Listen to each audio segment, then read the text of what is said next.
The palace of the Alari Empire stood quiet beneath twin moons. Soft light flowed through crystal arches, reflecting across long halls where servants moved in silence. At the heart of the palace, upon a throne shaped from living stone, sat the alien queen. To the galaxy, she was a symbol of calm power. To her people, she was wise and unshaken. But when the court emptied and the doors closed, the queen was only a mother who had lost her child.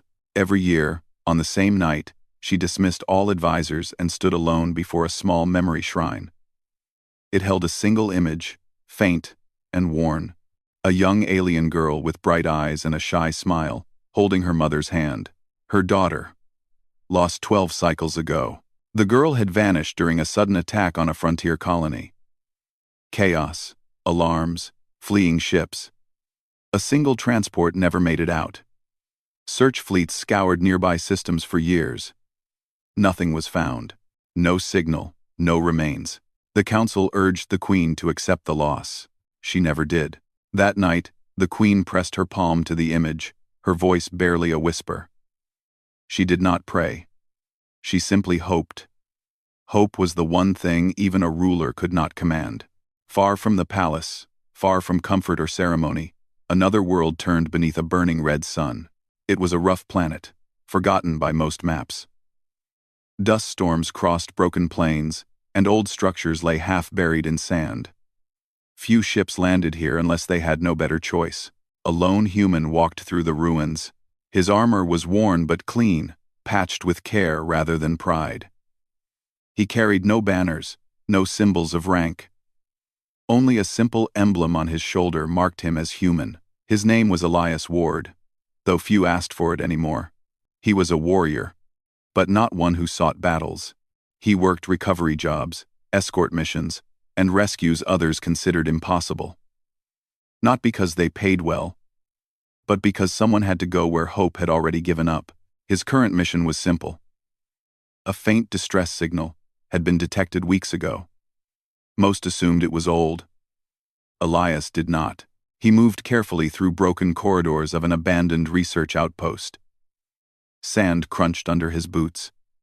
His scanner flickered with weak readings life. Barely above background levels, he stopped. The signal was real.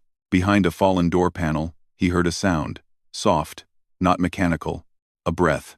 Elias lowered his weapon and pushed the panel aside with slow hands. Dust filled the air. In the dim light, he saw her. A small alien girl sat curled against the wall. Her skin shimmered faintly, marked with natural patterns. Her clothes were worn, patched many times. Large eyes stared at him in fear. She did not scream. She did not run. She only whispered something he could not understand. Elias crouched slowly, keeping his hands visible. His voice was calm, steady. He spoke in basic trade language, letting the translator work. "It's okay," he said. "I won't hurt you." The girl watched him closely. Her breathing slowed, just a little. She had survived alone for a long time. He offered her water. She hesitated, then accepted with shaking hands. She drank, carefully, like someone afraid the gift might vanish. Elias noticed something then. A small symbol at her collar, partly hidden beneath cloth. It was not decoration. It was a royal mark. His breath caught. Royal children were never meant to be on forgotten worlds. And yet here she was. "Where is your family?" he asked gently. She struggled for words. Her language was old, formal. The translator worked hard. "Gone," she said. "Ships. Fire." I waited.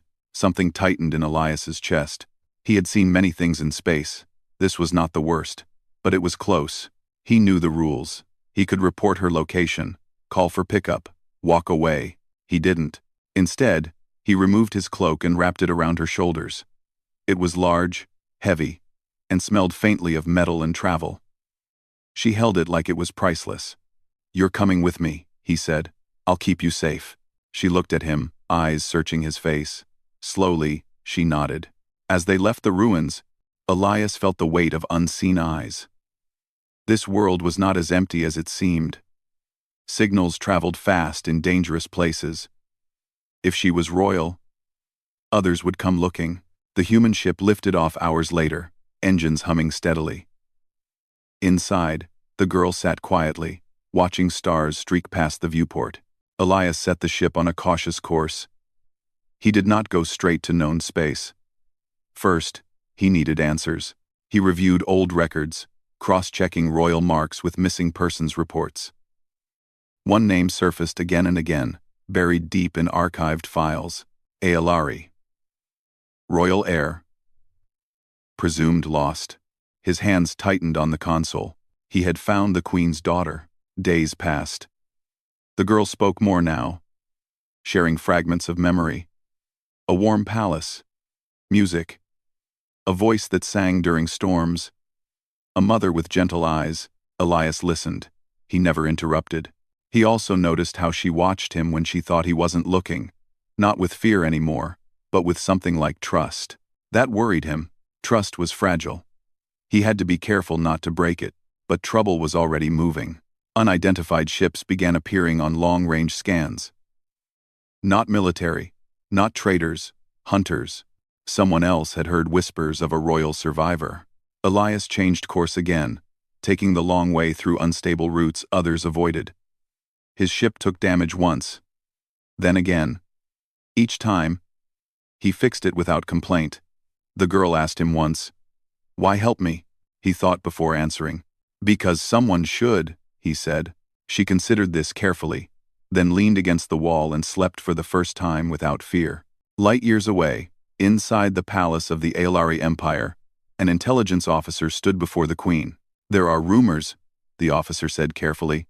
"A human ship, traveling with a young royal-marked alien." The queen's fingers tightened around the arm of her throne. "A human?" she asked. "Yes, your majesty.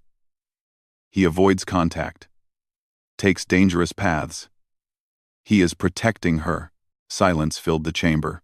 Hope, sharp and painful, rose in the queen's chest. She had felt this before. She had learned to guard against it. "And yet, track him," she said softly. "But do not engage." The officer bowed and left. Alone once more, the queen closed her eyes. She pressed a hand to her heart, afraid to believe, afraid not to. Somewhere in the vast dark between stars, a human warrior flew onward with a lost child beside him.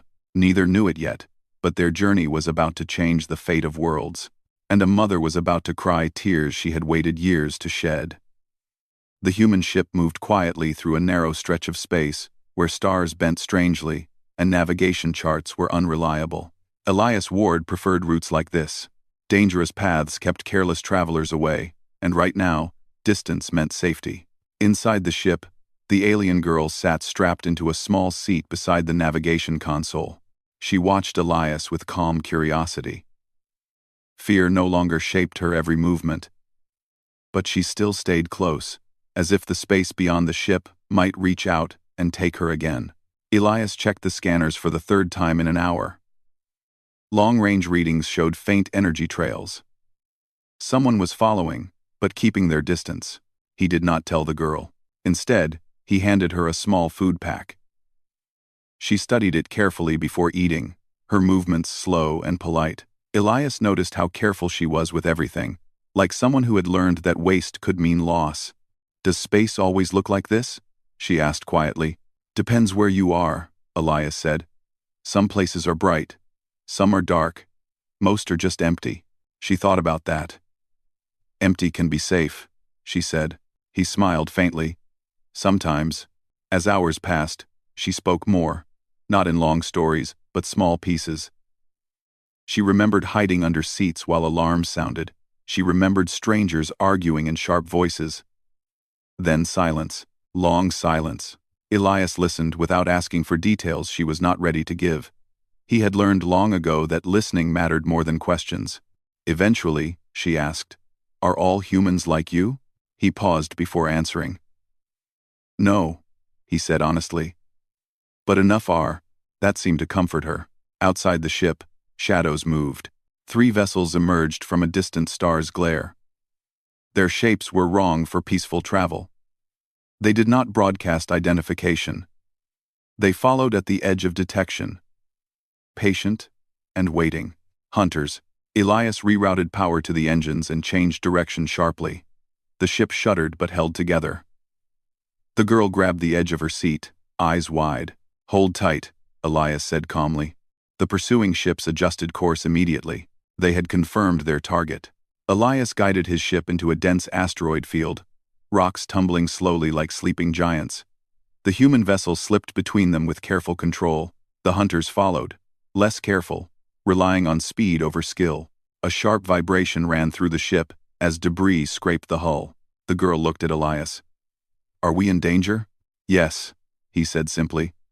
"But we're not helpless." He cut the engines suddenly and let momentum carry them forward.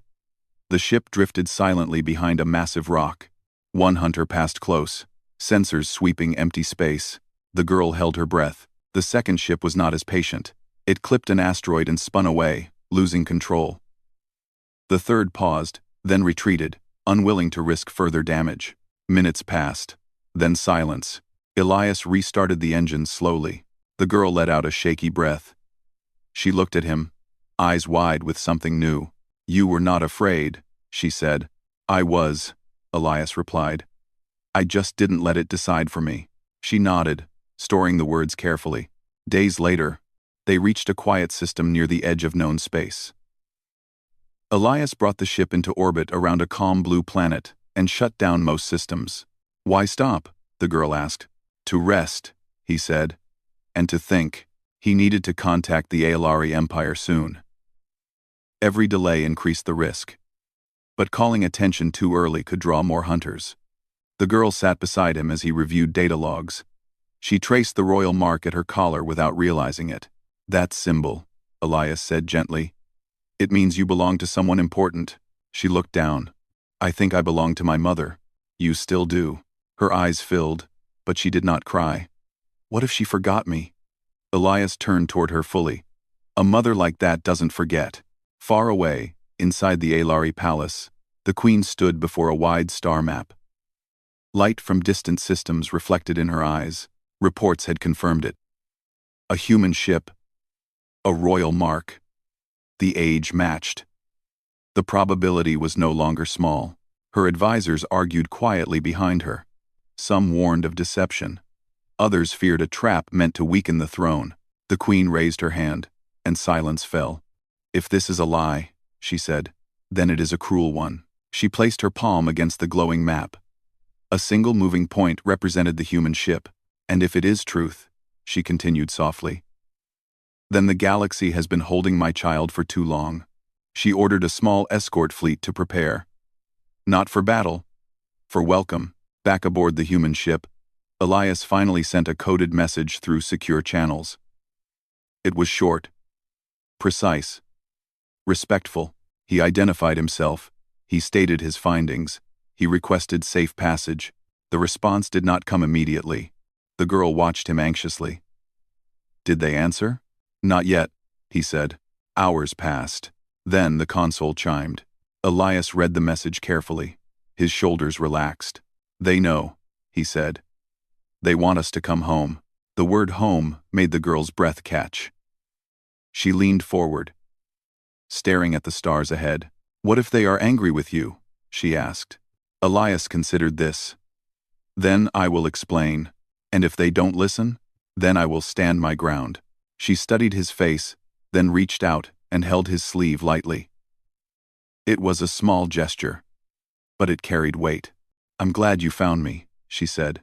Elias felt something tighten in his chest. "I'm glad you waited," he replied. The journey resumed, this time along guarded routes. Royal beacons lit their path. Unknown ships vanished from scanners, unwilling to approach now. As the palace world came into view, the girl pressed her face close to the viewport. Towers gleamed beneath soft clouds. The planet looked warm, alive. "That's it," she whispered. "I remember." Elias slowed the ship as royal vessels approached. Their formation careful and respectful. No weapons locked on. No threats issued.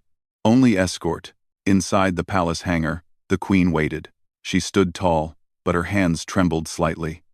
Years of restraint strained under the weight of hope. The hangar doors opened. A small human ship descended, and inside it, the future stepped closer. The Queen took one breath, just one, and waited to see if the universe was finally giving her daughter back. Rows of guards stood at attention, their armor polished, their weapons lowered but ready. Nobles watched from raised platforms, their faces carefully controlled. None spoke. None moved. The human ship settled onto the landing pad with a soft hum. Steam drifted from its engines as the ramp lowered slowly. The alien queen stood at the front of the gathering. She wore no crown, only a simple ceremonial robe. Her hands were clasped together, trembling despite her effort to stay calm. The ramp touched the ground. Elias Ward stepped forward first. He removed his helmet and held it under his arm. He did not bow deeply, but he lowered his head in respect. His movements were careful, honest. He did not look like a conqueror or a thief. He looked tired, determined. Behind him, the small alien girl appeared. At first, the crowd did not recognize her. She wore simple clothes, worn but clean. She held onto the edge of the ramp, uncertain. Then the light touched her face. A sharp breath echoed across the hangar. The Queen took a step forward. Her eyes locked onto the girl, searching, desperate, afraid to believe. The girl's gaze drifted across the massive space. Then she saw the Queen. Something changed. Memories surged like a wave. A voice singing softly, arms holding her tight. A face filled with warmth and strength. "Mother?" the girl whispered. The word shattered years of control. The Queen moved without thinking. She crossed the distance in moments, ignoring protocol, ignoring the court, ignoring everything except the child before her. She knelt and pulled her daughter into her arms. The Queen cried, not quietly, not with dignity. She cried like a mother who had carried grief for too long and finally released it. The girl pressed her face against the Queen's chest, holding tightly, as if afraid the moment might fade. Tears slid down her own cheeks, but she smiled through them. "I came back," she said softly. "I waited." The Queen held her closer. "I never stopped looking," she whispered. "Never." The court remained frozen. Even the guards lowered their heads. For a long moment, there was no empire, no throne, only a mother and her child. When the Queen finally looked up, her eyes were wet but clear. She turned toward Elias. He stood still, hands open, making no move to approach. "This human," she said, her voice steady despite emotion, "brought my daughter home." Murmurs spread through the hangar. Some were shocked, others curious. A few looked troubled. One noble stepped forward, his voice sharp. "Your Majesty, humans are known for many things. How can we be certain this was not a trick?" Elias met the noble's gaze calmly. He did not raise his voice. "I ask for no reward," he said. "I only ask that she be safe." The Queen studied him carefully. She saw no hunger for power, no fear, only resolve. "What did you ask in return?" she asked. "Nothing," Elias replied. Another noble scoffed quietly. "No one risks such danger for nothing." The girl tightened her grip on the Queen. She looked at Elias, then back at the court. "He protected me," she said. Her voice was small but strong. "When he could have left, when others came for me, he stayed." Silence fell again. The Queen rose slowly, still holding her daughter's hand. She faced the court fully now. "This human crossed hostile space," she said. "He avoided conflict when he could. He risked himself without asking who the child was. That is not deception. That is character." She turned back to Elias. "Why did you do it?" Elias thought for a moment. Then he answered honestly. "Because she was alone," he said. "And because someone once helped me when I was." The Queen nodded slowly. "You have shown humanity at its best," she said. "And for that, you have my gratitude." She raised her hand, and a royal aide stepped forward with a ceremonial token. The Queen did not offer it immediately. "Before honors," she said, "there must be truth." She gestured to the guards. They stepped back, forming a clear path. "Walk with us," the queen said to Elias. "There are questions, and there is history to hear." They moved into a private chamber, away from the court. The room was warm, filled with soft light and living plants. The girl sat beside her mother, holding her hand tightly. Elias stood a respectful distance away. The queen listened as Elias explained everything. The distress signal, the ruins, the pursuit, the choice to protect rather than report. She asked careful questions. He answered all of them. When he finished, the queen sat quietly for a long moment. "You had many chances to walk away," she said. "Why didn't you?" Elias met her gaze. "Because walking away would have stayed with me forever." The queen exhaled slowly. "I misjudged humans," she admitted. "I believed them capable, but distant. Practical. I did not expect compassion without demand." She looked down at her daughter. "You trusted him?" The girl nodded. He listened. That was enough. The queen stood and faced Elias once more. "In this palace," she said, "truth matters more than blood. You have earned a place of respect here." She placed the ceremonial token into his hands. It glowed softly. "This marks you as a friend of the Alari Empire," she said. "No door under my rule will be closed to you." Elias accepted it with a bow. "Thank you, Your Majesty." Outside the chamber, news spread quickly. Across the palace, across the city, across the empire, a human had returned the queen's daughter. Not with force, with care. As night fell, the queen stood on a balcony, watching stars rise. Her daughter slept peacefully nearby, guarded not by soldiers, but by warmth and familiarity. Elias stood quietly at the edge of the balcony, preparing to leave. "You are welcome to stay," the queen said without turning. "For as long as you wish." Elias considered the offer. The palace was safe, warm, full of gratitude, but his path lay elsewhere. "I'm honored," he said, "but there are others out there who need help." The queen turned, studying him with new understanding. "Then know this," she said. "Your name will be remembered here." As Elias walked away, the queen looked at her daughter and smiled through tears. Humanity had not come to conquer her world. It had come to return what was lost, and the galaxy was beginning to take notice. Morning light spread across the capital city of the Alari Empire, like a gentle promise. Towers of crystal and living stone reflected the sun, and banners moved softly in the breeze. For the first time in many cycles, the palace felt whole. The queen stood beside her daughter on a wide balcony overlooking the city. The girl leaned against her mother's side, watching ships glide through the sky. Her eyes were calmer now.